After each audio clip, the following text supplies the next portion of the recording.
கிறிஸ்துவில் பிரியமானவர்களே, கர்த்தரும் இரட்சகருமாய் இயேசு கிறிஸ்துவின் ஈடு நீட்ட நாமத்தினாலே உங்கள் யாவருக்கும் என் அன்பின் வாழ்த்துக்கள் தெரிவித்துள்ளேன். தேவன் அருளிய அப்பம் பிரேயர் மினிஸ்டர் மூலியமாக உங்களோடு சந்திப்பதில் மிகுந்த மகிழ்ச்சி அடைகிறேன். தினம்தோறும் அதிகாலையிலே பரிசுத்த வேதாந்தத்தில் ஒரு பகுதி நாம் தியானித்து நம்முடைய குடும்ப பாதுகாப்பிற்காக அதிகாலையிலே தேவனுடைய கிருபை பெற்றுக்கொள்ள, அபிஷேகங்களை பெற்றுக்கொள்ள தினம்தோறும் வசனத்திலிருந்து நாம் தியானித்து ஜெபிக்கிறோம். கர்த்தருடைய ஆவியானவர் உங்களோடு பேசுவார். 56ஆம் சங்கீதம் 8, 9 ஆகிய வசனங்களிலே, என் அலைச்சல்களை தேவரீர் எண்ணி இருக்கிறீர், என் கண்ணீரை உம்முடைய துருத்தியில் வையும், அவைகள் உம்முடைய கணக்கில் அல்லவோ இருக்கிறது. நான் உம்மை நோக்கி கூப்பிடும் நாளில் என் சத்துருக்கள் பின்னிட்டு திரும்புவார்கள். தேவன் என் பட்சத்தில் இருக்கிறார் என்பதை அறிவேன். ஹல்லேலூயா. கிறிஸ்துவில் பிரியமானவர்களே, இன்னைக்குள்ள செய்தி ஒரு முக்கியமான செய்தி. என் அலைச்சல்களை தேவரீர் எண்ணி இருக்கிறீர். இந்த அலைச்சல்கள், அந்த வார்த்தை ரொம்ப முக்கியமான வார்த்தை. அடுத்தாப்புல கண்ணீர் உம்முடைய துருத்தியில் வையும், அது 2வது பாயிண்ட். 3வது, உம்முடைய கணக்கில் அல்லவோ இருக்கிறது. 4வது, உம்மை நோக்கி கூப்பிடும் நாளில் என் சத்துருக்கள் பின்னிட்டு திரும்புவார்கள். 5வது, தேவன் என் பட்சத்தில் இருக்கிறார் என்பதை அறிவேன். ஹல்லேலூயா. இந்த 5 பாயிண்ட்டுமே நம்ம எல்லாருக்குமே தேவைதான். எப்படி அப்படின்னா, ஒரு வீடு கட்டுறதுக்கு அவங்க படுகிற அந்த முயற்சி அப்படிம்பாங்க. வீடு கட்டினவங்களுக்கு தெரியும். நான் வீடு கட்டியிருக்கேன், வீடை விற்றுருக்கேன். அந்த பெயின், வீடு கட்டும்போது எவ்வளோ சந்தோஷமா இருந்துச்சு, வியாபாரத்தில் கடனில் கஷ்டப்படும் போது வேற வழியே இல்லை, வீடை வித்துடணும் அப்படின்னு சொல்லி அந்த வீடை விற்கும்போது அதில் எவ்வளோ கஷ்டப்பட்டேன். வியாபாரத்தில் இருக்கும்போது அலைஞ்சு அலைஞ்சு வியாபாரம் பார்த்தேன். ஆனால் வியாபாரத்தில் கடனில் கஷ்டப்படும் போது அந்த வியாபாரத்தில் எவ்வளோ கஷ்டப்பட்டேன். இதெல்லாம் ஏன் எக்ஸாம்பிள் சொல்கிறேன் அப்படின்னா, இதெல்லாம் நிறைய வீட்டுக்குள்ள நடக்கிற காரியங்களை நான் சொல்லிட்டு இருக்கேன். இது என் வாழ்க்கையில் மட்டும் இல்லை, பொதுவாக நிறைய குடும்பத்தில் உள்ள காரியங்கள். அப்புறம் அலைச்சல்கள், அது ஒரு முக்கியமான வார்த்தை. நான் முதல்ல சொல்லிட்டேன். 2010 2015 வரை என் மனைவி சர்ச்சில் போய் கண்ணீர் வடித்து ஜெபிப்பா. சர்ச்சுக்கு போயிட்டு வருவா. நான் வியாபாரத்தில் இருக்கும்போது அவருடைய முகத்தில் ஃபுல்லாக கண்ணீர் மட்டும்தான் இருக்கும். என்னுடைய மனைவியுடைய வாழ்க்கையிலே துக்கம், வேதனை, கண்ணீர், இதெல்லாம் ரொம்ப தாங்க முடியாமல் என்ன பண்ணுவா அப்படின்னா, நேராக தேவனுடைய சமூகத்தில் போய் கண்ணீர் வடிச்சிருவா. எல்லாரும் புலம்புவாங்க, செல்ஃபோனில் ஃப்ரெண்டிட பேசுவாங்க. நான் இப்படிலாம் அலைஞ்சேன், எனக்கு இந்த வேலையே கிடைக்கல, நான் இந்த சாஃப்ட்வேருக்காக, இந்த கம்பெனிக்காக நான் ரொம்ப முயற்சி எடுத்தேன், எனக்கு இன்னும் கிடைக்கல அப்படிம்பாங்க. ஆனால் சில குடும்பத்தில் பார்த்தா ஃப்ரெண்டுகிட்டையும் சொல்ல மாட்டாங்க, மனுஷன்ட்டையும் சொல்ல மாட்டாங்க, ஏன் அம்மா அப்பாட்ட கூட சொல்ல மாட்டாங்க. பக்கத்தில் சர்ச் இருக்கு அப்படின்னா டெய்லி காலையில் சர்ச்சில் போய் ஜெபம் பண்ணிடுவாங்க. வாலிப பிள்ளைகள் இதில் ரொம்ப முக்கியம். இந்த வாலிப வயசில் அவங்களுக்கு நிறைய காரியத்தில் எப்படி முடிவு எடுக்குன்னு சொல்லி தெரியாது. வீட்டில் அம்மா அப்பா ரொம்ப கண்டிஷனாக வளர்ப்பாங்க. பக்கத்தில் சர்ச் இருக்கும், ஞாயிற்றுக்கிழமை சர்ச்சுக்கு போகிற பிள்ளைகள் இருக்குது. சில குடும்பத்தில் விக்கிர வழிபாட்டில் இருப்பாங்க. அவங்களுக்குலாம் நல்ல ஆலோசனை கொடுக்க ஆள் இல்லாமல் இருக்கும்போது அவங்க என்ன பண்ணுவாங்க அப்படின்னா, பக்கத்தில் சர்ச் இருக்கும், 10th 11th 12th படிக்கிற பிள்ளைகள்லாம், அந்த பிள்ளைகள் பார்த்தா சினிமா படம், வீட்டில் பார்த்தா நாடகம், இப்படி நிறைய காரியங்கள் போயிட்டு இருக்கும். அந்த பிள்ளைகளுக்கு தெரியாது நம்ம மைண்டில் எதை ஸ்டோரேஜ் பண்ணணும், நம்ம இதயத்துக்குள்ள எதை கொண்டு போய் வைக்கணும் தெரியாது. பல சூழ்நிலை குழப்பத்தில் இருக்கும்போது அந்த பிள்ளைகள் 10th 11th 12th படிக்கும்போது நான் நல்லா படிக்கணும் ஏசப்பா அப்படின்னு சொல்லிட்டு நேராக சர்ச்சுக்குள்ளே போயிடுவாங்க. சர்ச்சில் போய் அந்த பிள்ளைகளுக்கு கண்ணீர் வடிச்சிருவாங்க.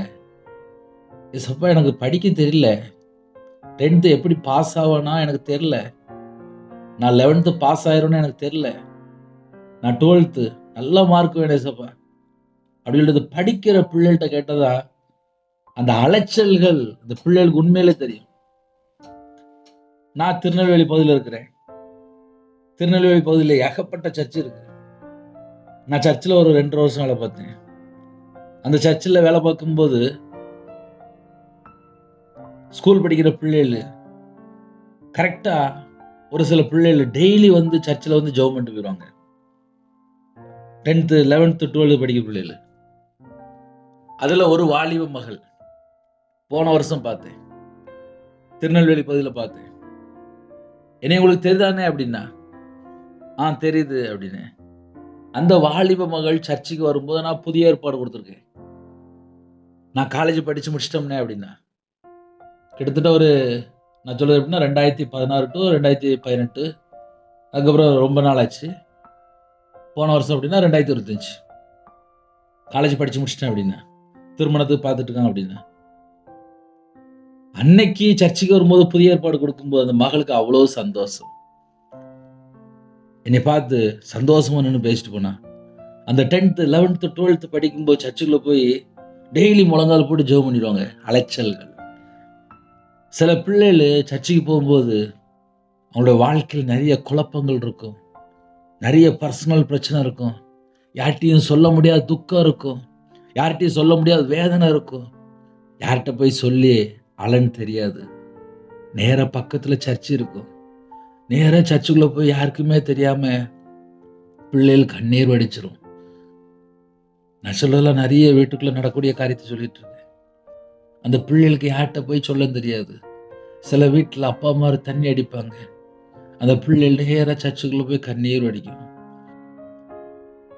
எங்க அப்பா தண்ணி அடிக்காரு, எங்க அப்பா மனம் திரும்பணும், எங்க அப்பா ரட்சிக்கப்படணும், எங்க அம்மா அப்பா சண்டைப்படக்கூடாதுன்னு சொல்லி சர்ச்சில் போய் கண்ணீர் வடித்து ஜெபம் பண்ணுவாங்க. வாலிப பிள்ளைகள். அந்த வாலிப பிள்ளைகள் பார்த்தா வாலிப வயசுல ரட்சிக்கப்பட்டுரும். சர்ச்சுக்கு போய் ஜெபம் பண்ணி அந்த பிள்ளைகள் ரட்சிக்கப்பட்டுரும். குடும்பம் பார்த்தா இன்னும் ரட்சிக்கப்படாம இருக்கும். பிள்ளைகள் ஜெபம் பண்ணிட்டே இருப்பாங்க. சில தாய்மார்கள் கல்யாணம் முடிஞ்சிருக்கும், ஆனா நிம்மதி இருக்காது, பிள்ளைகள் இருக்காது, புலம்புவாங்க, கண்ணீர் வடிப்பாங்க. லாஸ்ட் நேரா சர்ச்சில் போய் என்னோட சமூகத்தில் அண்ணாலே போல கண்ணீர் வடிக்க ஆரம்பிச்சிருவாங்க. தேவனுடைய சமூகத்துல போய் கண்ணீர் வடிக்கும்போது தேவன் பார்ப்பார். என் அலைச்சல்களை தேவரீர் எண்ணி இருக்கிறீர், எண்ணி இருக்கிறீர், எண்ணி இருக்கிறீர். நம்ம ஒரு 100 முறை ஒரு விஷயத்துக்காக நம்ம சர்ச்சில் போய் ஜெபம் பண்ணிட்டோம்னு வச்சுக்கோங்களேன், அந்த 100 முறையும் யாரு பார்த்திருப்பா? தேவன் தான் பார்த்திருப்பாரு. என் அலைச்சல்களை தேவரீர் எண்ணி இருக்கிறீர்.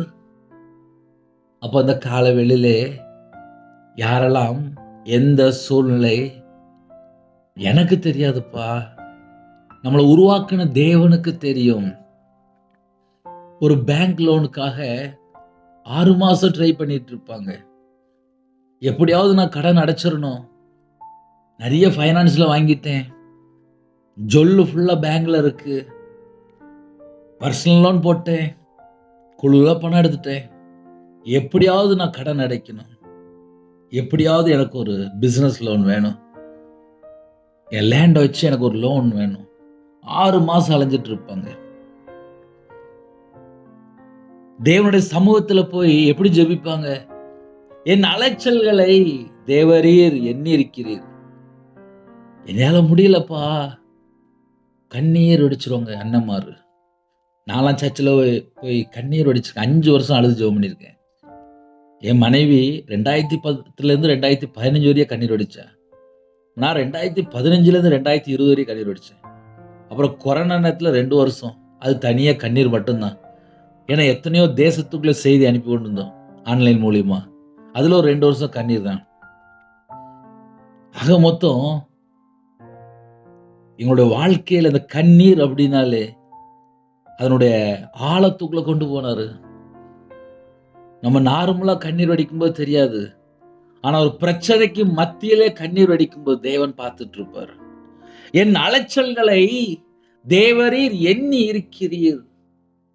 இன்னைக்கு கால வேளையில செய்தி அதுதான். அதான் 5 பாயிண்ட் இருக்கு அப்படின்னு. முதல் பாயிண்ட் தான் பேசிட்டு இருக்கேன். ஏன் முதல் பாயிண்ட் கொஞ்சம் ஆழமா போக வேண்டியது அப்படின்னா, சில வீட்டுல கல்யாணம் முடியல. பிள்ளைகள் சர்ச்சில் போய் எனக்கு இன்னும் கல்யாணம் முடியலப்பா அப்படின்னு சொல்லி பிள்ளைகள் வெளியே சொல்ல மாட்டாங்க.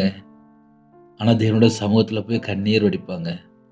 சில அம்மாமாரு என் பிள்ளைக்கு இன்னும் கல்யாணம் முடியலப்பா, என் பிள்ளைக்கு ஒரு நல்ல மாப்பிள்ளை வேணும்ப்பா.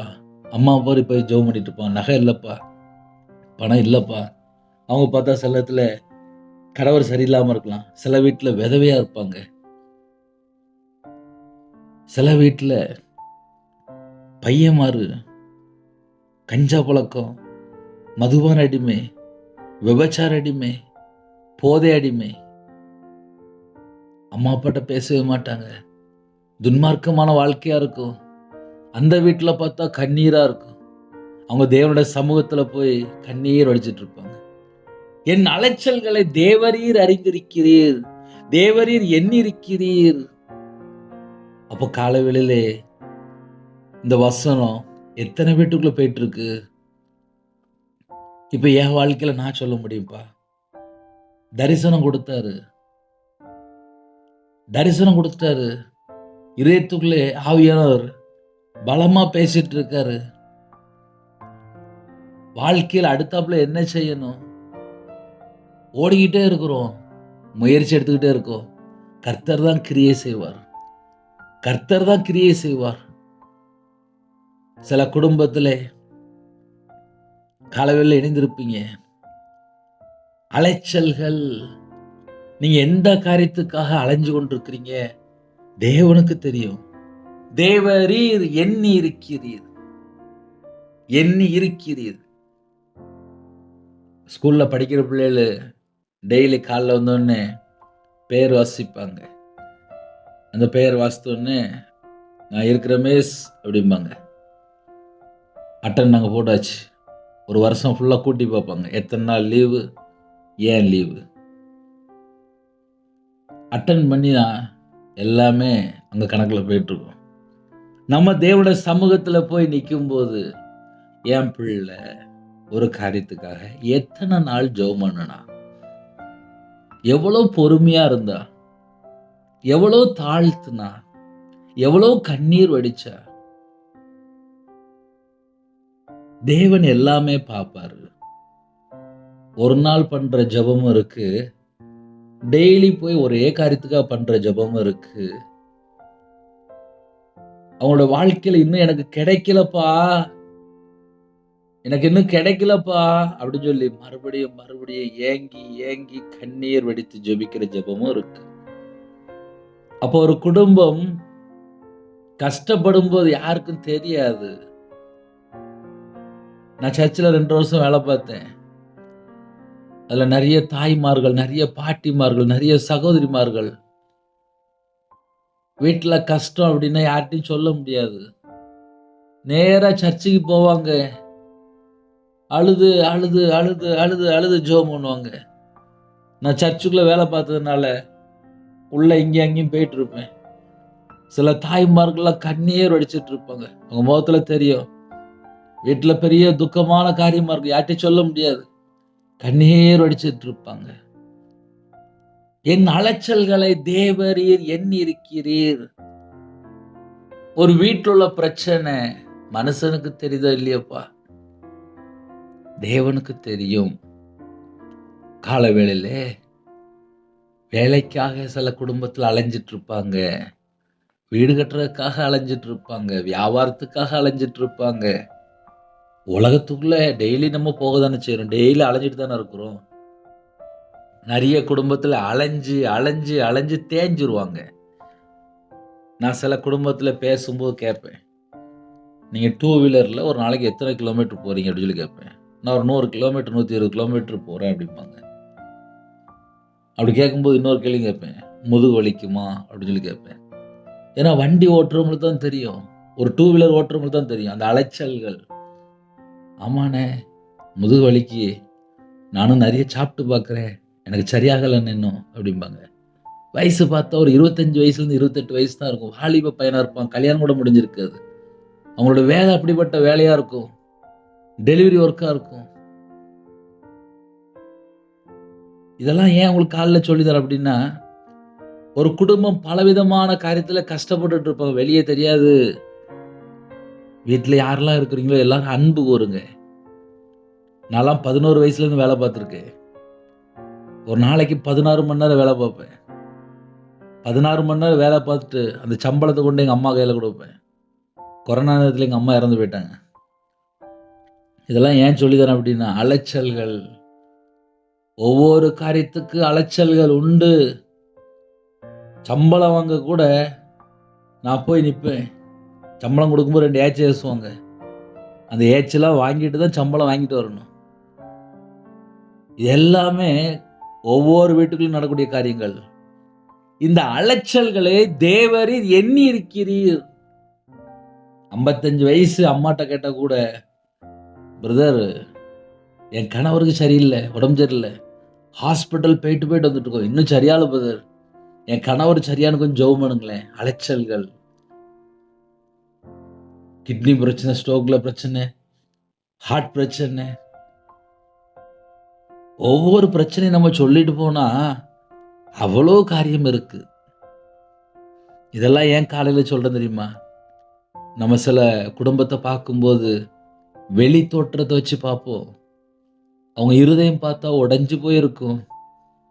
அவங்க வாழ்க்கையில பார்த்தா நிறைய பிரச்சனைகள் இருப்பாங்க. எனக்கு ஒரு குடும்பத்தில் ஒரு 2 வருஷம் முன்னோட்டி அடிக்கடி கூப்பிடுவாங்க. அந்த அண்ணன் வந்து இயேசுவை அறியாத ஒரு நபர், ஆக்சிடென்ட் ஆயிட்டு கையில் வந்து இந்த மணிக்கட்டை அப்படிம்பாங்க, அது இறங்கிட்டு அவங்க டிரைவிங் லைனில் இருந்தாங்க.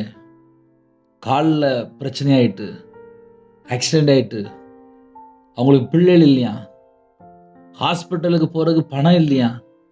அவங்களுக்கு ஒரு இடம் இருந்துச்சு, அந்த இடத்த விற்கணும் அப்படின்னா இடம் போக மாட்டுக்கு. அது ஒரு லோனில் இருந்துச்சு. கிட்டத்தட்ட 1.5 வருஷம் கஷ்டப்பட்டு அந்த இடத்த விற்றாங்க. அந்த இடத்த விற்றுட்டு அந்த ஊரோட்டே போயிட்டாங்க. அந்த அண்ணன் சில நேரத்தில் கூப்பிடுவாங்க, பிரதர் உங்கள்கிட்ட பேசுனா எனக்கு சந்தோஷமா இருக்கு பிரதர் அப்படின்னு சொல்லிட்டு கூப்பிடுவாங்க. என்னென்ன அப்படிமே, இன்னும் பணம் வரல பிரதர், அலைஞ்சிக்கிட்டே இருக்கும் பிரதர், நடக்க முடியல, கை வலிக்கு, சொல்கிற அந்த வலிக்கு, மணிக்கட்டில் உள்ள இடம் வலிக்கு, ஹாஸ்பிட்டலுக்கு பணம் இல்லை பிரதர், எனக்கு கொஞ்சம் ஜெபம் பண்ணுங்களேன், உங்களை நான் பார்த்தது கூட இல்லை. டெய்லி காலையில் நைட்டு மெசேஜ் கேட்டுருவாங்க. ஒரு நாள் வீடு வித்துச்சு, ஊரோட்டு கிளம்பி போனாங்க. நான் என் மனைவி தான், எனக்கு பிள்ளைகள் இல்லை. என் மனைவி இப்போ வேலைக்கு போயிட்டு இருக்கா, சொந்த வீடெல்லாம் வித்துனா நடு ரோட்டுக்கு வந்துட்டேன் அப்படின்னாங்க. என் அலைச்சல்களை தேவரீர் எண்ணி இருக்கிறீர். நான் உடனே அந்த அண்ணன் சொன்னேன், நானும் 2015 சொந்த வீடெல்லாம் வித்துருக்கேனே, கஷ்டப்பட்டு வியாபாரத்தில் கடனில் ஊரோட்டு போனோம்னே, இன்னைக்கு நான் உயிரோட தான் இருக்கோம்னே, நான் நல்லா இருக்கேனே, உங்களையும் தேவன் ஆசீர்வதிப்பாருனே, சோர்ந்து போகாதீங்கண்ணே, உங்கள் கை சரியாயிரும்னே, வீட்டில் சும்மா இருக்காதீங்கண்ணே, கொஞ்சம் வாக்கிங் போங்கண்ணே அப்படிமே. இதை ஏன் தெரியுமா உங்கள்கிட்ட சொல்கிறேன்? என் அலைச்சல்களை தேவரீர் எண்ணி இருக்கிறீர். கடைசி வரைய வாழணும், குடும்பமாக வாழணும், பேரம்பத்திலாம் பார்க்கணும் அப்படின்னா நம்ம எந்த சூழ்நிலை இந்த செய்தி கேட்டாலும் சரி பொறுமையாக ஓடணும். நிறைய குடும்பத்திலே இந்த அலைச்சல்னால சோர்ந்து போயிடுவாங்க. அவங்களோட ஆவியெல்லாம் சோர்ந்து போயிடும், சரீரமும் சோர்ந்து போயிடும், ஆத்மாவும் பலவீனப்பட்டுரும். இந்த அலைச்சல்களுக்குள்ள அவ்வளோ பெரிய ஒரு கண்டென்ட்டான செய்தி இருக்கு. இதை ஏன் உங்களுக்கு சொல்லித்தர அப்படின்னா, புருஷன் பொண்டாட்டிக்குள்ள பிரச்சனை வந்துட்டுனா கோர்ட்டுக்கு போயிருந்தாங்க. வீட்டில் பேசி முடிச்சிருந்தா, இல்லை இறங்கி போயிருந்தா, இல்லை விட்டு கொடுத்துருந்தா, இல்லை யாராவது ஒருத்தங்க வந்து இறங்கி போயிருந்தா இந்த பிரச்சனை முடிஞ்சிருக்கும். லாஸ்ட் பார்த்தா கோர்ட்டு கேஸ் சொல்லி அங்க பார்த்தா லட்சக்கணக்கில் பணம் செலவு பண்றாங்க. அலைச்சல்கள் தான். என் அலைச்சல்களை தேவரீர் எண்ணியிருக்கிறீர். சில நேரத்துல விட்டு கொடுத்து போக வேண்டிய சூழ்நிலைலாம் உண்டு. விட்டு கொடுக்காம இருக்கிறதுனால அந்த பிரச்சனை பெருசா வெடிச்சிரும். நான் வியாபாரத்துல கஷ்டப்பட்டேன், கடன்ல கஷ்டப்பட்டேன், மாந்திரியத்துல கஷ்டப்பட்டேன், விக்கிறதுக்கு பணம் கொடுத்தேன், மனுஷனை நம்பி பணம் கொடுத்தேன், லட்சமா தூக்கி கொடுத்தேன், 13 லட்சம் ஒரே மனுஷன்ட்ட வாங்கியிருக்கான். அதனால நடு ரோட்டுக்கு வந்திருக்கேன், சொந்த வீடை வித்திருக்கேன். இது எல்லாத்துலயும் என் மனைவி பொறுமையா இருந்தா, கண்ணீரோடு ஜெபம் பண்ணிட்டு இருந்தா. இப்போ பார்த்தா குடும்பமா 2 பேரும் ஊழியம் பண்ணிட்டு இருக்கோம். 2 பேரும் பைபிள் காலேஜ் படிச்சிருக்கோம். இதுக்கு பின்னாடி என்ன இருக்கு அப்படின்னா, என் மனைவி சர்ச்சில் போய் ஜெபம் பண்ணிக்கிட்டே இருப்பா. அலைச்சல்கள் தான். அதான் சொன்னேன், 5 வருஷம் கண்ணீரோடு ஜெபம் பண்ணா அப்படின்னு. கண்ணீரோடு ஜெபம் பண்ணும் அந்த ஜெபத்தை கேட்டேன்னு இன்னைக்கு கர்த்தரோட கிருபையினாலே நான் 2026 உயிரோட இருக்கேனே. எனக்கு மாந்திரியம் பண்ணி செத்து போன்னு சொல்லி மாந்திரியம் பண்ணாங்க. நான் உயிரோட இருக்கேன். எப்படி? என் மனைவி சர்ச்சில் போய் அழுது அழுது அழுது அழுது ஜெபம் பண்ணா. என் அலைச்சல்களை தேவரீர் எண்ணி இருக்கிறீர். அதனால சில தாய்மார்கள் சர்ச்சில் போய் உபவாசத்துல இன்னும் முழு இரவு ஃபுல்லா சண்டே சர்வீஸ்ல அப்புறம் சர்ச்சு திறந்திருக்கும், சர்ச்சு வாசல்ல போய் கண்ணீர் வடித்து ஜெபம் பண்ணிட்டு இருப்பாங்க. இது எல்லாத்துக்கும் தேவன் பதில் செய்வார். ஹல்லேலூயா. ஒருவேளை அண்ணே உங்க செய்தி நான் இன்னைக்கு தான் கேட்கிறேன் அப்படின்னா, இது உங்களுக்கு மட்டும் இல்லை, நம்ம எல்லாருக்கும் சேர்த்து தான். இப்போ நான் திருநெல்வேலி பகுதியில் இருக்கிறேன். சர்ச்சுக்காக இடம் வாங்கன்னு சொல்லி பார்த்து வச்சாச்சு. அது பல லட்சங்கள் தேவைப்படுது. நானும் போயிட்டு வரேன். பணம் தான் தேவைப்படுது. சர்ச்சு கட்ட என்ன வேணும்ப்பான்னா பணம் தான். என் அலைச்சல்களை தேவரீர் எண்ணியிருக்கிறீர். அப்ப நான் ஒவ்வொரு காரியத்துக்கும் செய்யும்போது யாரு பார்த்துட்டு இருப்பா? பரலோகத்துல தேவன் பார்த்துட்டு இருப்பார். அதை பார்த்து தான் அவர் செய்வார். என் அலைச்சல்களை தேவரீர் எண்ணியிருக்கிறீர். அவர் எண்ணிக்கிட்டே இருப்பாரு. சுவிசேஷ ஊழியத்துக்கு போறோமா, ஆத்துமாவுக்கா போறோமா, இல்ல அழிந்து போற ஆத்துமாவுக்கா ஜெபம் பண்றோமா, நம்ம எதுக்காக ஜெபம் பண்றோம், எந்த மாதிரி சூழ்நிலையில நம்ம ஜெபம் பண்ணிட்டு இருக்கோம், சர்ச்சுக்குள்ள எப்படிப்பட்ட சூழ்நிலை நம்ம போயிட்டு இருக்கிறோம், இது எல்லாம் தேவனுக்கு தெரியும். சர்ச்சில் ஒரு 100 பேர் வருவாங்க. அந்த 100 பேர் இதயத்துக்குள்ளே 100 கேள்வி இருக்கும். அந்த 100 பேர் இதயத்துக்குள்ளே சரீரத்தில் பலவீனம் இருக்கும், பிள்ளைகளுக்கு கல்யாணம் முடியாமல் இருக்கும், பிள்ளைகளுக்கு நிறைய ஸ்கூல் ஃபீஸ் கட்டணும், காலேஜ் ஃபீஸ் கட்டணும். சில வீட்டில் பார்த்தா பிள்ளைகள் இல்லாமல் இருந்திருக்கும். சில வீட்டில் பார்த்தா கணவர் சர்ச்சுக்கு வர மாட்டார்.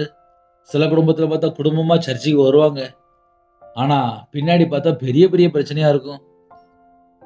ஒரு குடும்பம் ஆலயத்துக்குள்ள இருக்கும்போது தேவன் பார்த்துட்டு இருப்பாரு. என் அலைச்சல்களை தேவரீர் எண்ணி இருக்கிறீர். காலையில வீட்டை விட்டு கிளம்பிடுவாங்க அண்ணன்மாரு, வேக வேகமா போவாங்க. சாயங்காலம் பார்த்தா டயர்டா வீட்டுக்கு வருவாங்க, ஒண்ணுமே செய்ய முடியல அப்படிம்பாங்க. ஆனா காலையில இருந்து சாயங்காலம் வரையும் ஓடி இருப்பாங்க. அது அவங்களுக்கு தெரியும், முயற்சி எடுத்திருப்பாங்க. ஆனா வீட்டுல இருந்து சொல்லுவாங்க, நான் இன்னைக்கு போனதெல்லாம் சில காரியம் மட்டும்தான் நடந்திருக்கு, சில காரியம்லாம் நடக்கல அப்படிம்பாங்க. அப்படின்னா என்ன அர்த்தம் அப்படின்னா, என்னோட அலைச்சல்கள் தேவரீர் எண்ணி இருக்கிறீர். மனுஷனுக்கு வேணா தெரியாம இருக்கலாம்ப்பா, தேவனுக்கு தெரியும். அதுக்கு அடுத்த பாயிண்ட் போவோம், அதுவும் நமக்கு பிரயோஜனமா இருக்கும்.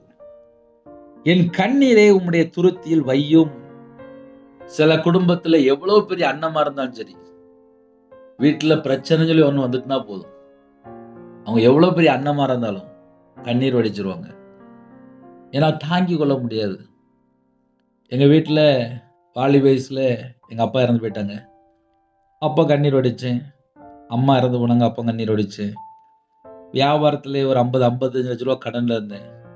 நிந்தைகள், அவமானங்கள், சொந்த வீடு வித்து அதுக்கப்புறம் கடன்ல கஷ்டப்படும் போது கண்ணீர் வடிச்சேன். சரீரத்துல பலவீனம் இருந்துச்சு, அப்போ கண்ணீர் வடிச்சேன். இதெல்லாம் ஏன் உங்களுக்கு சொல்லித்தரேன் அப்படின்னா, ஒரு ஆம்பளைகள் கண்ணீர் வடிப்பாங்கன்னா கண்ணீர் வடிப்பாங்க. அந்த கண்ணீர் வடிக்கும் போது யாரு பார்த்துட்டு இருப்பா? தேவன் பார்த்துட்டு இருப்பார்.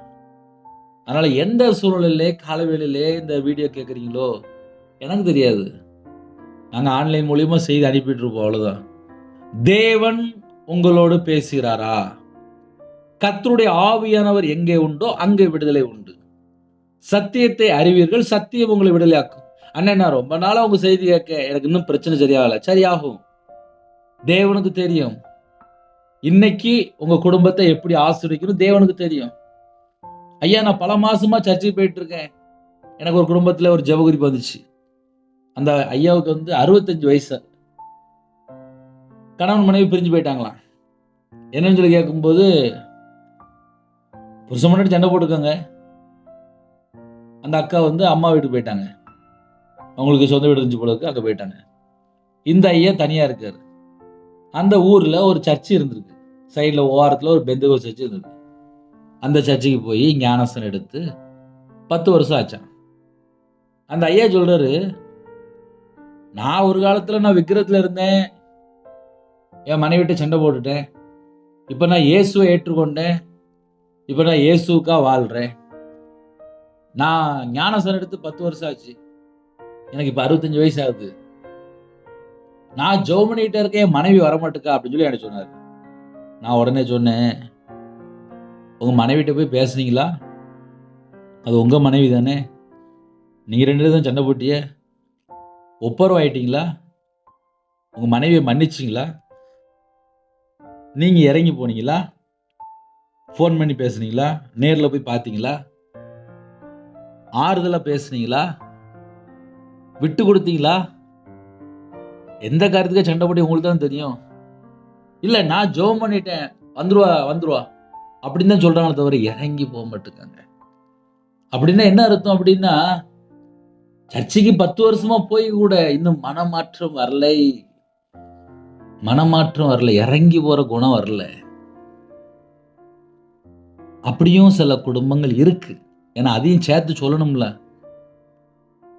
குடும்பத்துக்குள்ள சின்ன பிரச்சனை வந்துச்சுன்னா மன்னிக்க மாட்டாங்களாம், வைராக்கியத்துல இருப்பாங்களாம், கசப்பா இருப்பாங்களாம், எரிச்சலா இருப்பாங்களாம், கோபமா இருப்பாங்களாம். நான் ஏன் என் புருஷனை மன்னிக்கணும்? நான் ஏன் என் மனைவியை மன்னிக்கணும்? அதுக்கப்புறம் எப்படி ஆசீர்வாதம் வரும்? எப்படி சேர்ந்து வாழ முடியும்? யாரோ ஒருத்தங்க இறங்கி போனா மட்டும்தான் வாழ்க்கை. செத்ததுக்கு அப்புறமெல்லாம் கல்லறையில அடக்கம் பண்ணிடுவாங்க.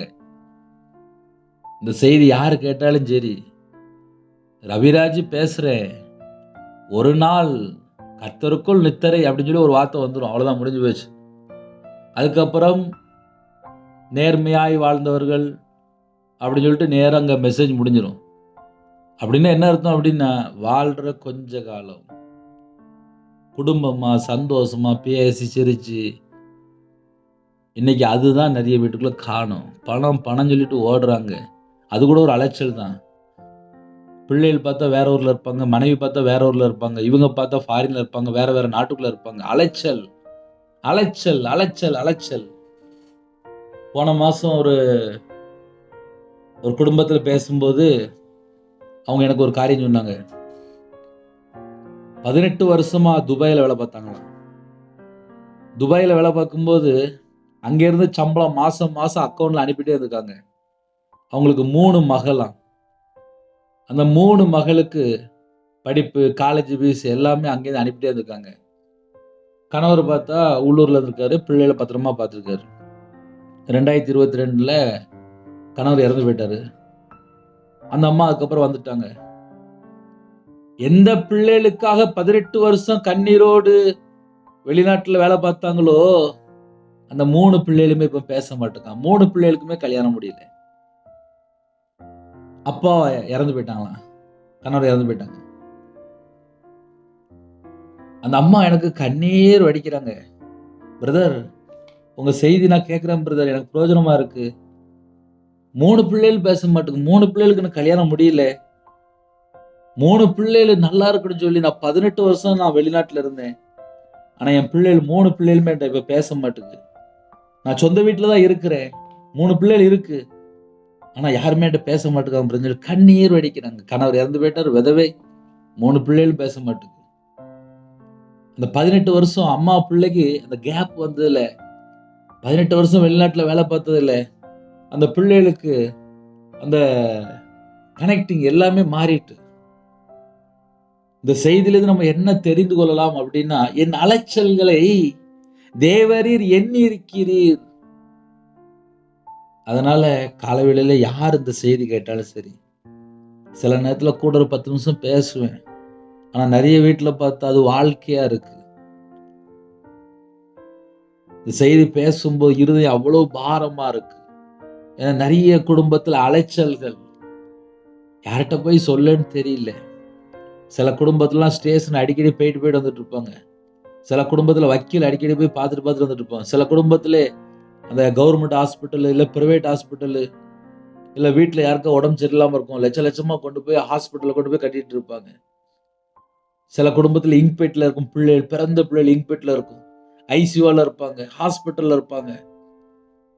கண்ணீர் வடிச்சிட்டு இருப்பாங்க. என் அலைச்சல்களை தேவரீர் எண்ணி இருக்கிறீர்.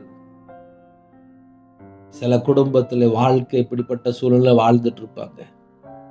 அவங்க இருதயம்லாம் உடைக்கப்பட்டிருக்கும். சொல்லுவாங்க துண்டு துண்டா உடைஞ்சிட்டு அப்படிம்பாங்க. ஒரு கண்ணாடி கீழே விழுந்து உடையும் போது துண்டு துண்டா உடைஞ்சிரும்.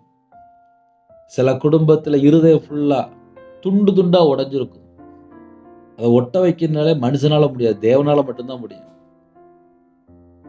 அவங்க இருதயம் ஃபுல்லா அவ்வளவு பாரமா இருக்கும். என் கண்ணீரை உம்முடைய துருத்தியில் வையும்.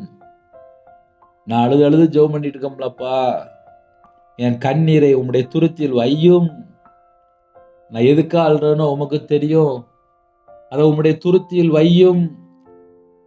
அவைகள் உம்முடைய கணக்கில் அல்லவோ இருக்கிறது. அவருடைய கணக்குல வச்சிருக்காராம். நம்ம எதுக்காக, எத்தனை மணி நேரம், எத்தனை நாள், எத்தனை வருஷம், எதுக்காக அழுதுட்டு இருக்கோம்.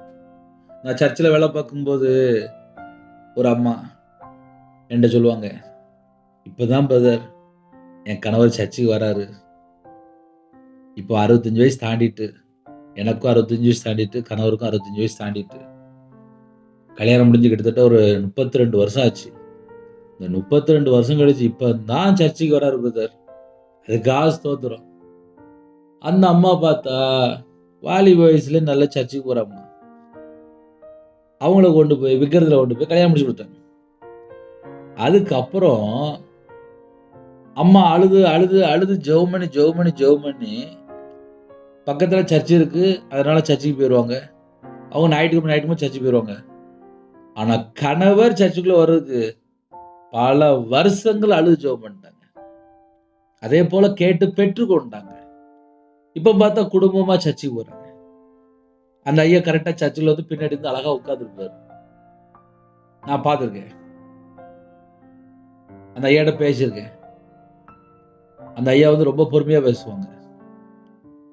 அதனால யாரெல்லாம் இணைந்திருக்கீங்களோ அவைகள் உங்களுடைய கணக்கில் அல்லவோ இருக்கிறது. ஐயா, நீங்க எந்த காரியத்துக்காக முயற்சி எடுக்கிறீங்க? எதுக்காக நீங்க அலைஞ்சிட்டு இருக்கிறீங்க? எதுக்காக கண்ணீர் வடிக்கிறீங்க? உங்க இதயத்துக்குள்ள என்ன பாரம் இருக்கு? அவருடைய கணக்குல இருக்கான், மனுஷனுடைய கணக்குல இல்லப்பா. மனுஷனுடைய கணக்குல இருந்துச்சுன்னா மறந்து போயிருவான். நாளைக்கு கேட்டா தெரியாது பிரதர், நீங்க நேத்து வந்தீங்களோ? அப்படியா, நான் கேமரால பார்க்கேன் அப்படிமா. நீங்க எத்தனை மணிக்கு வந்து சொல்லுங்க, நான் கேமரால பார்க்கேன் அப்படிமா. இது மனுஷன். ஆனா தேவன் அப்படி கிடையாது.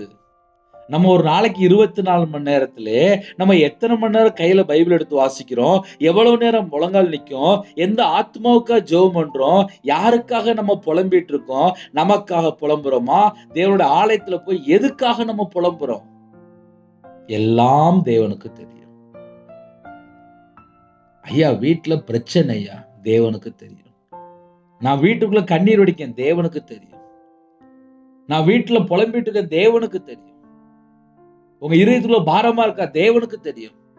ஒருவேளை கடன் பிரச்சனையா இருக்கா, தேவனுக்கு தெரியும். பிள்ளை இல்லாம இருக்கா, தேவனுக்கு தெரியும். கல்யாணம் முடியாம இருக்கா, தேவனுக்கு தெரியும். வியாதியா இருக்கா, தேவனுக்கு தெரியும். கண்ணீரை உம்முடைய துருத்தியில் வையும். அவைகள் உம்முடைய கணக்கில் அல்லவோ இருக்கிறது. அதனால இந்த செய்தி முடிஞ்சா கீழே கமெண்ட்லாம் பண்ணுங்க. வீட்டில் எதுவும் பிரச்சனையா இருக்கா, இல்லை ஃபோன் அடிச்சு பேசுங்க. 9363064181 நம்பரை கூப்பிடுங்க. நான் உம்மை நோக்கி கூப்பிடும் நாளில் என் சத்துருக்கள் பின்னிட்டு திரும்புவார்கள். இது ஒரு முக்கியமான பாயிண்ட். எப்படி தெரியுமா? நான் உம்மை நோக்கி கூப்பிடும் நாளில் என் சத்துருக்கள் பின்னிட்டு திரும்புவார்கள். இதுக்கு நான் எக்ஸாம்பிள் சொல்றேன். அது ரொம்ப பிரயோஜனமா இருக்கும். எனக்கு 2008லிருந்து 2015, 16 வரையும் மாந்திரிகம் பண்ணிட்டே இருந்தாங்க. 2016ல நான் முழு நேர ஊழியத்துக்கு வந்துட்டேன். அதுக்கப்புறமும் எனக்கு யாரு மாந்திரிகம் பண்ணாங்களோ ஒரு 13 லட்சமும் வாங்கியிருக்காங்க. நான் சாகணும், என் குடும்பம் சாகணும், பிள்ளைகள் சாகணும்னு சொல்லி அழகா மாந்திரிகம் பண்ணிட்டே இருந்திருக்காங்க. நான் கையில பைபிள் எடுத்து வாசிக்க ஆரம்பிச்சேன். நான் சர்ச்சில வேலை பார்க்க ஆரம்பிச்சேன். பைபிள் காலேஜ் படிக்க ஆரம்பிச்சேன். நான் தேவனை தேட ஆரம்பிச்சேன். ராத்திரி ஃபுல்லா முழிச்சிருந்து கையில பைபிள் எடுத்து வாசிக்க ஆரம்பிச்சேன். அந்நிய பாஷையில ஜெபிக்க ஆரம்பிச்சேன். நிறைய நாள் நைட்டு ஃபுல்லா உட்கார்ந்து முழிச்சு உட்கார்ந்திருப்பேன். என்னோட வாழ்க்கையிலேயே முழு ராத்திரி முழிச்சு உட்கார்ந்து நிறைய நாள் உண்டு. நிறைய வருஷங்கள் கூட சொல்ல முடியும். தேவனை ராத்திரி நேரத்துல முழு ராத்திரி ஃபுல்லா உட்கார்ந்து தேடிட்டு இருப்பேன். அதனால தேவன் அருளிய அப்பம் மினிஸ்டர் மூலியமா யாராவது கேட்குறீங்களா? உங்க ஜெபத்துல முடிஞ்சா எனக்கு ஒரு நிமிஷமா ஜெபம் பண்ணிக்கோங்க. நான் திருநெல்வேலியில் இருக்கிறேன். இடமும் ரேட்டு ஜாஸ்தி சொல்றாங்க. யாரும் குறைக்க மாட்டேங்காங்க. ஒரு சின்னதா ஒரு கூடாரம் போடணும். எனக்காக முடிஞ்சா ஜெபம் பண்ணிக்கோங்க. இல்லை இடம் வாங்கி தரணும் அப்படின்னா நேராக வாங்க, திருநெல்வேலி வாங்க, ஃபோன் அடிச்சுட்டு வாங்க. நான் உம்மை நோக்கி கூப்பிடும் நாளில் நான் உம்மை நோக்கி கூப்பிடும் நாளில் என் சத்துருக்கள் பின்னிட்டு திரும்புவார்கள். இதை ஏன் சொல்ல வந்தேன் அப்படின்னா, நான் சர்ச்சுக்கு வந்து வேலை செய்ய ஆரம்பிச்சிட்டேன். சர்ச்சில் வந்து பைபிள் காலேஜ் படிக்க ஆரம்பிச்சிட்டேன். சர்ச்சில் வந்து தேவனை தேட ஆரம்பிச்சிட்டேன். சர்ச்சில் வந்து பாவ மன்னிப்பு தான் கேட்டுட்டு இருந்தேன். உண்மை விட்டு தள்ளி போயிட்டேன்ப்பா. நான் விற்கிறதுக்கு போய் பணம் கொடுத்துட்டேன். மாந்திரத்துக்கு நானே பணம் கொடுத்துட்டேன். மனுஷனை நம்பி ஏமாந்து போயிட்டேன். நான் துன்மார்க்கனா வாழ்ந்துட்டேன் அப்படின்னு சொல்லி கண்ணீர் வடித்து ஜெபிக்க ஆரம்பிச்சேன். எனக்கு யாரு மாந்திரியம் பண்ணினாங்களோ அதே குடும்பம், அதே வீட்டில் தூக்கு போட்டு செத்து போயிட்டாங்க. எனக்கு யாரு மாந்திரியம் பண்ணாலோ அந்த ஆளு தூக்கு போட்டு செத்து போயிட்டார். இதை ஏன் சொல்லிதரேன் அப்படின்னா, ஒரு குடும்பம் கர்த்தரை விட்டு தள்ளி போனால் முதல்ல மனம் திரும்பிடணும். நான் உம்மை நோக்கி கூப்பிடும் நாளில் தேவனை நோக்கி நான் கூப்பிடணும் அப்படின்னா, என் வாழ்க்கையில் எங்கெல்லாம் குறை இருக்கோ, எங்கெல்லாம் நான் கர்த்தரை விட்டு தள்ளி போயிருக்கணும், முதல்ல அந்த காரியத்தில் நான் மனம் திரும்பணும். முதல்ல நான் பாவ மன்னிப்பை பெற்றுக்கொள்ளணும். எனக்கும் பரலோகத்துக்குள்ள தொடர்பு எப்படி இருக்கு? நான் எல்லா காரியத்திலும் நான் மனம் திரும்பிட்டேன். நான் பரலோகம் பார்க்கும். நான் உம்மை நோக்கி கூப்பிடும் நாளில் என் சத்துருக்கள் பின்னிட்டு திரும்புவார்கள். ஒரு சின்ன கேள்வி கேட்கனே, என் சத்துருக்கள் எப்போ என்ன பின்னிட்டு திரும்புவார்கள்? என் சத்துருக்கள் பின்னிட்டு எப்போ திரும்புவார்கள்? நம்ம நார்மலா யோசித்து பார்க்கலாமே. நான் தேவனை நோக்கி ஜெபிக்கிறேன்ப்பா, என் வாழ்க்கையில கர்த்தரை விட்டு தள்ளி போற காரியமே இருக்கக்கூடாது.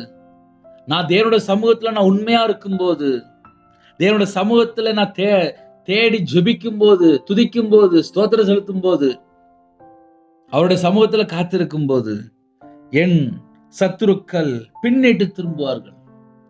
நான் எந்த அளவுக்கு தேவனை தேடுறனோ அந்த அளவுக்கு பிரச்சனை எல்லாம் மாறிடும். அது எப்படிப்பட்ட சத்துருவா இருக்கலாம். ஒருவேளை குடும்பத்தை அலக்களிக்கா, இல்ல பொல்லாத பிசாசு இருக்கா, இல்ல எவனா மாந்திரியம் பண்ணிட்டானா, இல்ல ஏவல் பண்ணியிருக்கானா, செய்வனம் பண்ணியிருக்கானா, இல்ல தகட கொண்டு வச்சிருக்கானா, எல்லாம் எரிஞ்சு போயிடும். ஏன்னா என் வாழ்க்கையில ரியலா நடந்திருக்கு. மாந்திரியம் பண்ணி ஒரு குடும்பத்தை அழிக்கணும்னு சொல்லி பல வருஷமா பண்ணிட்டே இருந்தேன். நான் தேவனை தேட ஆரம்பிச்சேன். அவ்வளவுதான், அந்த குடும்பம் போயிட்டு. இதை ஏன் சொல்லிதரேன் அப்படின்னா, தேவனை தேட தேட தேட தேட அந்த குடும்பம் ஆசீர்வதிக்கப்படும். கர்த்தருடைய பிள்ளைகள் தேவனுடைய சமூகத்துல எப்படி தேடுறோம்? நான் உம்மை நோக்கி கூப்பிடும் நாளில். அதுதான் முக்கியம். நான் உம்மை நோக்கி கூப்பிடும் நாளில். செல்போன் எடுத்து வேற யார்ட்டையும் கூப்பிட கூடாது. ஏன்னா இப்ப நிறைய குடும்பத்துல செல்போன்ல தான் இப்ப பல மணி நேரம் பேசிட்டு இருக்காங்க. அப்புறம் என் பிரச்சனை சரியால, என் பிரச்சனை சரியால, என் பிரச்சனை சரியான்னு சொல்லி உட்காந்து புலம்பிட்டு இருப்பாங்க. மனுஷன்ட்ட பேசுறத குறைச்சிட்டு தேவன்கிட்ட பேச ஆரம்பிக்கணும். இன்னைக்கு நிறைய குடும்பத்துல ஏன் பிரச்சனையே முடிய மாட்டுக்கு அப்படின்னா, பல மணி நேரம் மனுஷன்ட்ட பேசும்போது அவங்க கதை கேட்டுட்டு இருப்பாங்க சார். நிறைய வீட்டுல அம்மாமாருக்கு பக்கத்து வீட்டுல யார்ட்டையாவது கதை பேசிட்டு இருப்பாங்க. ஒரு 2 மணி நேரம் 1 மணி நேரம் டெய்லி கதை பேசுவாங்க. அப்படியா அப்படியா 2 பேர் கதை பேசிட்டு இருப்பாங்க. நம்ம தேவனுடைய சமூகத்துல போய் 1 மணி நேரம் 2 மணி நேரம் இருந்தா அந்த குவாலிட்டி வேற. மனுஷன்ட்ட போய் சொல்லி புலம்பி அல்றதை விட தேவனுடைய சமூகத்துல போய் நம்ம கண்ணீர் வெடித்து ஜெபிக்கும் போது அந்த குவாலிட்டி வேற. நான் உம்மை நோக்கி கூப்பிடும் நாளில் என் சத்துருக்கள் பின்னிட்டு திரும்புவார்கள். என் சத்துருக்கள் பின்னிட்டு திரும்புவார்கள். நம்ம வாழ்க்கையில் அப்படிப்பட்ட அற்புதம் நடக்கணுமா? நம்ம தேவனை நோக்கி கூப்பிட ஆரம்பிக்கணும். செல்போன் எடுத்து கையில் யாரை எடுத்துக்கும் கூப்பிடக்கூடாது. அது ரொம்ப முக்கியமான விஷயம். தேவன் என் பட்சத்தில் இருக்கிறார் என்பதை அறிவேன். ஒரு உறுதி, ஒரு ஸ்டேட்மெண்ட். தேவன் என் பட்சத்தில் இருக்கிறார். அந்த நம்பிக்கை, அந்த ஸ்டாண்டர்டான ஒரு நம்பிக்கை. தேவன் என் பட்சத்தில் இருக்கிறார். இப்போ நானே சொல்லுவேன், சர்ச்சு கட்டணுமா, இடம் வாங்கணுமா, தேவன் தருவார். தேவன் என் பட்சத்தில் இருக்கிறார். அவ்வளோதான் அந்த நம்பிக்கை. தேவன் என் பட்சத்தில் இருக்கிறார். அதே போல உங்களோட வாழ்க்கையிலே இப்போ நீங்க எந்த சூழ்நிலை கடந்து போயிட்டு இருக்கீங்களோ, நீங்க ஒரே ஒரு வார்த்தை சொல்லணும், தேவன் என் பட்சத்தில் இருக்கிறார். அப்படி சொல்லி பாருங்களேன். நீங்க எந்த காரியத்துக்கு ஜெபிக்கிறீங்களோ அதுல ஒரு ஜெயம் பெற்றுக்கொள்ள முடியும். தேவன் என் பட்சத்தில் இருக்கிறார் என்பதை அறிவேன், அந்த நம்பிக்கை. அதனால காலவெளியில் நம்ம ஜெபிக்க போறோம். நிறைய குடும்பத்துல ரொம்ப பொறுமையா கேட்குறீங்க. அலைச்சல் தேவனுக்கு தெரியும். அவர் எண்ணி இருக்கிறார். கண்ணீர் உம்முடைய துருத்தில் வையும். ஒரு ரிக்வெஸ்ட், அவைகள் உம்முடைய கணக்கில் அளவோ இருக்கிறது. கொஞ்சம் கணக்கில் வச்சுக்கோங்கப்பா. ஆமா, உம்மை நோக்கி கூப்பிடும் நாளில் சத்துருக்கள் பின்னிட்டு திரும்புவார்கள். அப்ப நம்ம கர்த்தரை நோக்கி ஜெபிக்கணும். தேவன் என் பட்சத்தில் இருக்கிறார் என்பதை அறிவேன். நம்பிக்கை நமக்கு வேணும். ஏன்னா நிறைய குடும்பத்தில் ஜெபிக்கிற பிள்ளைகளுக்கு இன்னைக்கு உலகத்துக்குள்ள போயிட்டு வராங்க, டயர்டா வந்துருந்தாங்க. அவநம்பிக்கை, அவிசுவாசம், இதெல்லாம் தூரத்துக்கு போட்டுடணும். தேவனுடைய சமூகத்துல போற பிள்ளைகள் விசுவாசத்தோடு இருக்கணும். எனக்கு நடக்கும், பலவீனமா மாறிடும், சுகமா கிடைக்கும், வியாதியிலிருந்து பூரண விடுதலை கிடைக்கும். ஒருவேளை மாந்திரிகட்டா, இல்ல பிள்ளி சுனி ஏவல்ல பாதிக்கப்பட்டிருக்கிறீங்களா, இல்ல செய்வன கோளாறா, எதுவா இருந்தாலும் மாறிடும். தேவரீர் என் பட்சத்தில் இருக்கிறீர் என்பதை அறிவேன். அந்த நம்பிக்கை நமக்குள்ள இருந்துச்சு அப்படின்னா ஒரு ஜெயம். எனக்கு என்ன வேணும் உங்களுக்கு தெரியும்பா. தேவனுடைய சமூகத்துல தாழ்த்தி கேட்கலாம். தேவன் பார்த்துக் கொள்வார். அப்ப எந்தெந்த சூழ்நிலை நம்ம போயிட்டுக்கிறோமோ, தேவன் என் பட்சத்தில் இருக்கிறீர் என்பதை அறிவேன். அதனால அது கற்பதுமணியா இருக்கலாம், எப்படிப்பட்ட காரியம்னாலும் இருக்கலாம். குடும்பத்தில் ஒவ்வொரு வீட்டிலும் ஒவ்வொரு சூழ்நிலை உண்டு, வெளியே தெரியாது. அதனால கால வேளையிலே யாரெல்லாம் இணைந்துக்கிறீங்களோ நம்ம எல்லாருக்கும் ஒரே பாயிண்ட் தான், தேவன் என் பட்சத்தில் இருக்கிறீர் என்பதை அறிவேன். அப்ப இன்னைக்கு கால வேளையில ஜெபிக்கிற பிள்ளைகளுக்கு விசுவாசம் எவ்வளவு தூரம் ஹையஸ்டா இருக்கோ அவ்வளவு தூரம் நம்மளுடைய வாழ்க்கையில எல்லாமே ஆசீர்வதிக்கப்படும். அதனால குடும்பம் சமாதானமா இருக்கணுமா, குடும்பம் ஆசீர்வாதமா இருக்கணுமா, குடும்பம் எல்லாரும் ரட்சிக்கப்படணுமா, நம்ம நம்பிக்கை எப்படி இருக்கு? ஹல்லேலூயா. ஜெபிப்போமா? சின்ன ஜெபம் பண்ணி முடிச்சிருவோமா? கண்களை மூடி நாம் ஜெபம் செய்வோம். எங்களை அதிகமாக நேசிக்கலாம் அன்பு இந்த பரிசுத்தமுள்ள நல்ல பிதாவே, நன்றியோடு துதிக்கிறோம் செய்கிறோம்ப்பா. எங்களோட நீங்க பேசியிருக்கிறீங்கப்பா. ஒவ்வொரு குடும்பத்திலுமே ஒவ்வொரு சூழலப்பா. காலவேளையிலே எங்க கூட நீங்க பேசியிருக்கிறீங்கப்பா. உண்மை நன்றியோடு துதிக்கிறோம் துதிக்கிறோம்ப்பா. எத்தனையோ குடும்பத்திலே கர்த்தரை விட்டு தள்ளி போயிட்டாங்கப்பா. இந்த நாளிலும் உங்க பிள்ளையோட வாழ்க்கையில இதயத்துக்குள்ள என்னென்ன பாரம் இருக்கோ அது எல்லாவற்றையும் கர்த்தர் சந்திச்சிருங்கப்பா. கர்த்தர் சந்திச்சிருங்க, கர்த்தர் சந்திச்சிருங்க. நிறைய குடும்பத்துல கண்ணீரோடு செய்தி கேட்டாங்கப்பா. அலைச்சல்கள் அப்படி இருக்குப்பா. கண்ணீரோடு ஜெபிக்கிறாங்கப்பா. உம்முடைய கணக்குல வைங்கப்பா, உம்முடைய துரத்துல வைங்கப்பா. உம்மை நோக்கி கூப்பிடுற நாள்ல சத்துரு பின்னிட்டு திரும்புவார்கள்ப்பா. எல்லா வார்த்தைக்கும் ஸ்தோத்திரம்ப்பா. தேவரீர் என் பட்சத்தில் இருக்கிறீர் என்பதை அறிவேன். எங்க கூட தான்ப்பா இருக்கிறீங்க, எங்க பக்கத்துல தான்ப்பா இருக்கிறீங்க. நாங்க இவ்வளவு நேரம் பேசும்போது கேட்டுட்டு இருந்தீங்கப்பா. எந்த நாட்டுக்குள்ள எந்த இடத்துல இணைந்திருக்காங்களோ, அவங்க எந்த இடத்துல எந்த சூழ்நிலையில முழங்கால் படிட்டு இருக்காங்களோ, உங்க பிள்ளைகள பாருங்கப்பா. உங்க பிள்ளைகள பாருங்கப்பா. உங்க பிள்ளைகள பாருங்கப்பா. சிறு பிள்ளைகள் முதல் கொண்டு முதியோர் வரை யாரெல்லாம் இந்த செய்தி கேட்டாங்களோ, எங்க இருதயம் கர்த்தருக்கு நேரா திரும்பணும். இந்த உலகத்துக்குள்ள காரியத்துக்காக திரும்பிடக்கூடாதுப்பா. பரலோக தரிசனம் இருக்கணும்ப்பா. நித்திய காலமாக நாங்க உங்க கூட வாசம் பண்ணணும்ப்பா. இந்த உலகம் ஃபுல்லா மாயைப்பா. கர்த்தருடைய வருகையில காணப்படணும்ப்பா. எங்களை மறுரூபமாக்குற அளவுக்கு எங்களை புதுப்பிங்கப்பா. புது அபிஷேகத்தால் நிரப்புங்கப்பா. புது எண்ணெயால் அபிஷேகம் பண்ணுங்கப்பா. புது கிருபையால் நிரப்புங்கப்பா. எங்களுக்கு ஒரு ஜெப அபிஷேகம் தாங்கப்பா. வேதத்தை வாசிக்க தியானிக்க எங்கள் இருதய மனக்கண்கள் தரங்கப்பா. வேதத்தை ஆராய்ந்து பார்க்க இதயத்துக்குள்ளே கொழுந்து விடுற அக்னி பற்றி விடிட்டும்பா. வேதத்தை தியானிக்கையில் அக்னி மூண்டது. அப்பொழுது என் நாவினால் விண்ணப்பம் செய்வேன். யாரெல்லாம் இணைந்திருக்காங்களோ அவங்களுடைய இருதயத்துக்குள்ளே கல்லான இருதயம் தான் எடுத்து போட்டுருங்க. சதையான இருதயம் தாங்க. தேவனுடைய வார்த்தை அவங்க இருதயத்துக்குள்ள எழுதப்படணும். பிதா, குமாரன், பரிசுத்த ஆவியானவர் மட்டும்தான் எங்க இருதயத்துக்குள்ள இருக்கணும். உலகத்துல எந்த ஒரு காரியம் இருக்கக்கூடாது. எங்க இருதயத்துக்குள்ள கர்த்தருடைய வார்த்தை எழுதப்படணும். அப்படிப்பட்ட கிருபைகளை தாங்க. கிருபை தாங்க. கிருபை தாங்க. கிருபை தாங்க. எங்க மேல மனம் இறங்குங்க. எங்க மேல மனம் இறங்குங்கப்பா. மன்னிக்கிறதுக்கு தயவு பிரித்திருக்கு. எங்க மேல மனம் இறங்குங்க. ஜெபிக்கிற பிள்ளைகள் ஆசீர்வதிக்கப்படணும். சோர்ந்து போய் யாரெல்லாம் இருக்கிறாங்களோ உற்சாகத்தின் ஆவினால் நிரப்புங்க. உன்னதத்தின் ஆவினால் நிரப்புங்க. உங்க பிள்ளைகளை உயிர்ப்பீங்க. ஆத்துமா உயிர்ப்பிக்கப்படட்டும். சரீரம் உயிர்ப்பிக்கப்படட்டும். கிருபை தாங்க. கிருபை தாங்க. கிருபை தாங்க. கிருபை தாங்க. கிருபை தாங்க. கிருபை தாங்க. கிருபை தாங்க. உண்மை விட்டா எங்களுக்கு வேற யாரும் இல்லப்பா. கிருபை தாங்கப்பா. நிறைய குடும்பத்துல பாரம் மட்டும்தான்ப்பா இருக்கு.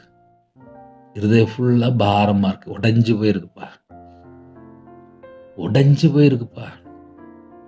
நெருக்கம் ஒரு பக்கம், ஒடுக்கம் ஒரு பக்கம், இன்னொரு பக்கம் போராட்டம், இன்னொரு பக்கம் ஆவியில வளர முடியல, இன்னொரு பக்கம் ஐயோ நான் கர்த்தரை விட்டு தள்ளி போயிட்டேனே, என்னை மறுபடியும் ஏற்றுக்கொள்வாரா?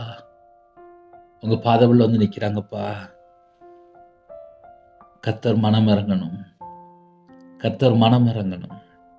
கர்த்தர் மனம் இறங்கணும். கர்த்தர் மனம் இறங்கணும். எல்லாரையும் உடைய பாதவில் அர்ப்பணிக்கிறோம்ப்பா. ஜெபிக்கிற பிள்ளைகளை ஆசீர்வதிங்கப்பா. கர்த்தர் பலப்படுத்தி ஆசீர்வதிங்க. பாதுகாத்துக் கொள்ளுங்க. புதிய நாளிலும் யாரெல்லாம் பிறந்த நாள், திருமண நாள் யாரெல்லாம் கொண்டாடுறாங்களோ கர்த்தர் கரம் தொட்டு ஆசீர்வதிங்க. 1000 தலைமுறைக்கு ஆசீர்வதிங்க. கற்பத்துங்க ஜெபிக்கிறாங்க. கர்த்தர் மனம் இறங்கி ஆசீர்வதிங்க. மாசமா இருக்காங்க, ஆசீர்வதிங்கப்பா. டெலிவரி போகிற குடும்பத்தை கர்த்தர் நார்மல் டெலிவரி ஆக்கி ஆசீர்வதிங்க. படிக்கிற பிள்ளைகளை உங்களுடைய பாதத்தில் அர்ப்பணிக்கிறோம். விசேஷ ஞானத்தினால் நிரப்புங்க. புத்தினால் நிரப்புங்க. எக்ஸாம் எழுதும்போது கர்த்தர் கூட இருங்க. ஃபர்ஸ்ட் ரேங்க் எடுக்கணும். கர்த்தர் கிருபை செய்யுங்க. சில குடும்பத்திலே திருமணத்துக்கு ஆயத்தமா இருக்காங்க. ரட்சிக்கப்பட்ட குடும்பமா தாங்க.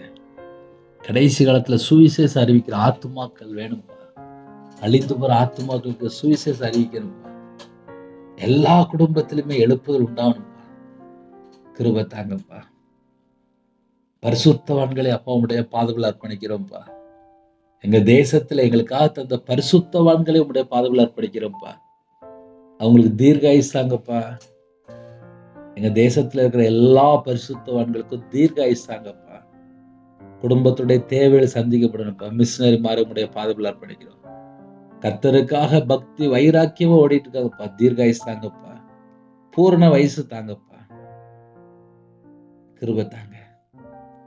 யாரெல்லாம் வீடு கட்டணும்னு சொல்லி ஆசைப்பட்டாங்களோ கடன் இல்லாமல் வீடு கட்டணும்ப்பா. நிறைய குடும்பத்துல கடன் வாங்கி கஷ்டப்பட்டு இருக்காங்கப்பா. பிள்ளைகளை ஆசீர்வதிங்க. வெளிநாட்டில் இருக்காங்கப்பா, அவங்க இருக்கிற இடத்துல கர்த்தர் உங்க பிள்ளைகளோட பேசி இருக்கிறீங்க, அவங்க இதயத்துக்குள்ள பேசி இருக்கிறீங்க. நிறைய குடும்பத்துல எங்க வாழ்க்கை இப்படித்தானே இருக்கு, பொறுமையோடு கேட்டாங்க, பேசி இருக்கிறீங்க. பிள்ளைகளை பலப்படுத்தி ஆசிரியங்க. திருநெல்வேலி பகுதியில் இடவங்கருக்காக கர்த்தர் அப்பா, கர்த்தருடைய பிள்ளைகளை எழுப்புங்க, ஆவியானவர் பேசுங்க. யாரெல்லாம் காலவேளையில் இணைந்திருக்காங்களோ எல்லாரும் உன்னுடைய ஜீவனுக்குள்ள அர்ப்பணிக்கிறோம்ப்பா. என்னோட பெயர் ஜீவ புஸ்தகம் எழுதப்படணும்ப்பா, ஆட்டுக்குட்டியின் ஜீவ புஸ்தகம் எழுதப்படணும்ப்பா. கர்த்தருக்காக வாழணும். கர்த்தர் கிருபை தாங்க, கர்த்தர் கிருபை தாங்க, கர்த்தர் கிருபை தாங்க. மனம் இறங்குங்க, கர்த்தர் மனம் இறங்குங்க. சரீரத்தில் பலவீனத்தோடு கவர்மெண்ட் ஹாஸ்பிட்டல், பிரைவேட் ஹாஸ்பிட்டல்னு பல விதமான வியாதியோடு, சொல்ல முடியாத அளவுக்கு துக்கத்தோடு, கண்ணீரோடு, வார வாரம் ட்ரீட்மெண்ட், டெய்லி மாத்திரை, குடும்பத்துக்குள்ளே என்ன நடக்குன்னு தெரியல, பல லட்சங்கள் ஹாஸ்பிட்டல் போயிட்டுக்குப்பா, புலம்பி கொண்டிருக்கிறாங்கப்பா. கர்த்தர் சந்திப்பீங்களா? கர்த்தர் சந்திப்பீங்களா? வியாதியிலேருந்து சுகம் வேணும்ப்பா, உங்களுடைய தழும்புல கரத்தினால தொடுவீங்களா? தொடுவீங்களா? என்னோட அக்கிரமம், எங்களோட பலவீனம், எங்களோட நோய் எல்லாவற்றையும் சிலுவையில் சுமந்தவரே, தலைமுறை சாபத்தை எல்லாம் சிலுவையில் சுமந்தவரே, அப்பா இறங்கி வாங்கப்பா, இறங்கி வாங்கப்பா, இறங்கி வாங்கப்பா. எல்லா குடும்பத்தையும் தொடுங்கப்பா, தொடுங்கப்பா, தொடுங்க. எல்லா குடும்பத்தையும் பரிபூர்ணமா சுகம் தாங்க. ஜெபிக்கிற பிள்ளைகளை எழுப்புங்க, வேதத்தை தியானிக்கிற பிள்ளைகளா மாறணும். அழிந்து போற ஆத்துமக்களுக்கு ஜெபிக்கிற பிள்ளைகளா மாறணும். உம்முடைய பிரசனத்தினால மூடுங்கப்பா, உம்முடைய வல்லமையால் நிரப்புங்கப்பா, சத்துருக்களை மேற்கொள்ள அபிஷேகத்தினால நிரப்புங்கப்பா.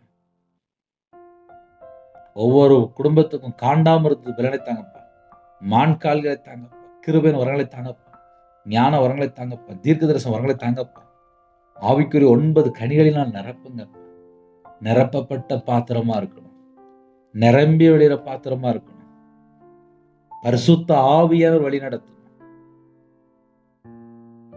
பரிசுத்த ஆவியானவர் வரும்போது பாவத்தை குறித்தும், நீதியை குறித்தும், நியாய தீர்ப்பை குறித்தும் கண்டித்து உணர்த்துகிற ஆவியானவர் உங்க பிள்ளைகளோட கூட இருந்து கண்டித்து உணர்த்துங்க. வேதத்தை தியானிக்க, கையில பைபிள் எடுத்து வாசிக்க கிருபைகளை தாங்க. தேவையில்லாம செல்போனை எந்த ஒரு பாவத்திலே போய் சிக்கிக்கொள்ள கூடாது. இந்த கடைசி காலத்துல சத்துருடைய கண்ணிகளுக்கு தப்பித்து கொள்ள எங்களுக்கு கிருபை தாங்க. வெளியில வண்டியில போறாங்க, கார்ல போறாங்க, பஸ்ல போறாங்க, ட்ரெயின்ல போறாங்க, பிளைட்ல போறாங்க. கர்த்தருடைய கரம் பிள்ளைகளுக்கு வேணும். நீங்க கூட போனதான்ப்பா பாதுகாப்பு. விவசாயத்துக்கு போறாங்க, வியாபாரத்துக்கு போறாங்க, கம்பெனிக்கு போறாங்க. வாலிப பிள்ளைகள், வாலிப பையங்க வேலை பார்க்கறாங்க. சில குடும்பத்துல டீச்சர் ஜெபிக்கிறாங்க, அரசியல் தலைவர் ஜெபிக்கிறாங்க. எங்க தேசத்துல சிஎம்கா ஸ்தோத்திரம்ப்பா. காலவேளையில வாட்ச்மேன், செக்யூரிட்டி, போலீஸ் ஆபீசர், ஆர்மியில இன்னுமா வக்கீல், ஐடி ஃபீல்டு, இன்னுமா டாக்டர், நர்ஸ், வேற வேற தேசத்துல இருக்காங்க. எல்லாரையுமே உம்முடைய சமூகத்துல அர்ப்பணிக்கிறோம்ப்பா. உம்முடைய சமூகம் மட்டும்தான்ப்பா எங்களுக்கு பாதுகாப்பு. நீங்க எங்களுக்கு முன்பாக சென்றா மட்டும்தான்ப்பா பாதுகாப்பு. நீங்க எங்க கூட வந்தா மட்டும்தான்ப்பா பாதுகாப்பு. ஒவ்வொரு குடும்பத்தோட நீங்க போகணும்ப்பா. பஸ்ல போனாலும் பிரச்சனையா இருக்கு, ட்ரெயின்ல போனாலும் பிரச்சனையா இருக்கு, வேலைக்கு போனாலும் பிரச்சனையா இருக்கு. இருக்கிற இடத்துல அதிகாரிகள் பிரச்சனை, பல சூழ்நிலையில தான்ப்பா வேலை பார்க்குறாங்க. குடும்பத்திலையும் பிரச்சனை. கர்த்தர் உங்க பிள்ளைகளோட புறப்பட்டு போங்க. யாரெல்லாம் தாழ்த்துறோங்களோ உங்க பிள்ளைகளோட நீங்க புறப்பட்டு போங்க, புறப்பட்டு போங்க. எங்க இதயத்துக்குள்ளே என்ன காரியத்தை குறித்து நாங்க யோசிக்கிறோம் உமக்கு தெரியும். கர்த்தர் சமாதானத்தை தாங்க. அவங்க இதயத்துக்குள்ள தேவ சமாதானத்தால நிரப்புங்க. எல்லா குடும்பத்துக்கும் கர்த்தர் ஆசீர்வதிங்க. நிறைய குடும்பத்துல கடன்ல கஷ்டப்படுறாங்கப்பா. அந்த கடன் பிரச்சனைக்கு ஒரு முடிவு தாங்க. கடன் பிரச்சனைக்கு ஒரு முடிவு தாங்க. கடன் பிரச்சனைலாம் மாறணும்ப்பா. கிருபை தாங்க. எல்லா குடும்பமும் ஆசிர்வதிங்க. இன்னைக்குள்ள தேவைகள் சந்திங்க. உபவாசத்தோடு இருந்து தேவனை தேட கத்த கிருபை செய்யுங்க. அப்பிரயோஜனமான ஊழியக்காரன்பா, யாரெல்லாம் தாழ்த்துறாங்களோ, நாங்க எல்லாரும் பரலோகத்துக்கு வரணும்ப்பா, நாங்க எல்லாரும் பரலோகத்துக்கு வரணும்ப்பா. அப்படிப்பட்ட கிருபைகள் தாங்க. தேவன் அருளி அப்பம் பிரேம் மினிஸ்டர் மூலம் இணைந்திருக்கிற குடும்பங்கள் ஆசீர்வதிக்கப்படட்டும். எத்தனையோ குடும்பத்தில் பொருத்தனை பண்ணி இரவு மூலமா ஜெபிக்கிற அந்த குடும்பத்தை ஆசீர்வதிச்சிருங்க. கர்த்தர் பொறுப்படுத்துங்க. அப்பிரயோஜனமான ஊழியக்காரன்பா, தாழ்த்தி அர்ப்பணிக்கிறேன். துதிகன மகிமெல்லாம் ஒவ்வொருக்கே செலுத்திடும். இயேசு கிறிஸ்துவின் பிதாவே, ஆமென். தேவனுக்கே மகிமை உண்டாதாக. கர்த்தர் தாமே உங்களை உங்கள் குடும்பத்தின் சகல காலத்திலும் சம்பூர்ண திருப்தியாக கர்த்தர் கொடுத்து ஆசீர்வதிப்பாராக. கர்த்தராகிய கிருபையும் பிதாவாகிய அன்பும் பரிசுத்தனோட ஐக்கியமும் எப்பொழுதும் சதா காலங்களிலும் நம்மனோடு கொடுப்பதாக. ஆமென். கிறிஸ்துவில் பிரியமானவர்களே, சில நாள் கர்த்தருடைய ஆவியானவர் பேசக்கூடிய வார்த்தை கொஞ்சம் பொறுமையாக இருந்து கேட்டுருங்க. ஏன்னா ஒவ்வொரு வீட்டுக்குள்ளேயும் ஒவ்வொரு பிரச்சனை ஓடிட்டு இருக்கும், வெளியே தெரியாது. எத்தனையோ குடும்பத்தில் காலையில் செய்தி கேட்டு அந்த நாளில் ஆவியானவர் அவங்களோட பேசி பல குடும்பத்தில் பல மாற்றங்கள். எனக்கு ஒரு தாயார் சொன்னாங்க, பிரதர், உங்கள் செய்தியை கேட்டதுக்கு அப்புறம்தான் என்னோடய வாழ்க்கையில் நான் எந்த பகுதியில் நான் கர்த்தரை விட்டு தள்ளி போயிருக்கேன். நான் இன்னைக்கு 2 முறை பைபிள் எடுத்து வாசித்து முடிச்சிட்டேன். எனக்கு அவ்வளோ ஒரு பிரயோஜனமாக இருக்குது அப்படின்னாங்க. அப்படின்னா என்ன அர்த்தம் அப்படின்னா, நான் இருக்கிற திருநெல்வேலி பகுதி, ஆனால் அவங்க கேட்குற வேறு நாட்டுக்குள்ளேயும் செய்தி கேட்டுட்டு இருப்பாங்க. அவங்க இருக்கிற இடத்துல ஒரு பிரச்சனை ஓடிட்டு இருக்கும், வெளியே தெரியாது. தனியாக புலம்பிட்டு இருப்பாங்க, சரீரத்தில் பலவீனம் இருக்கும், வேறு நாட்டில் வேலை பார்த்துட்டு இருப்பாங்க. தேவனுக்கு தெரியும். அதனால் இணைந்துக்கிற குடும்பங்கள் எனக்காக ஜெபித்து கொள்ளுங்கள். ஒரு நிமிடமாக ஜெபிங்களேன். நான் இருக்கிற இடத்துல சர்ச்சை கட்டணும், ஜெபிங்களேன். ஜெபிப்பீங்களா? கர்த்தர் குடும்பத்தை ஆசீர்வதிப்பாராக. 9363064181 நம்பர் உண்டால் உங்களுக்காக ஜெபிப்பேன். God bless you.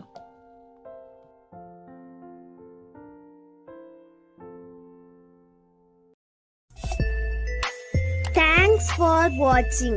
Please subscribe our channel. Click the like and share. Click the bell. God bless you.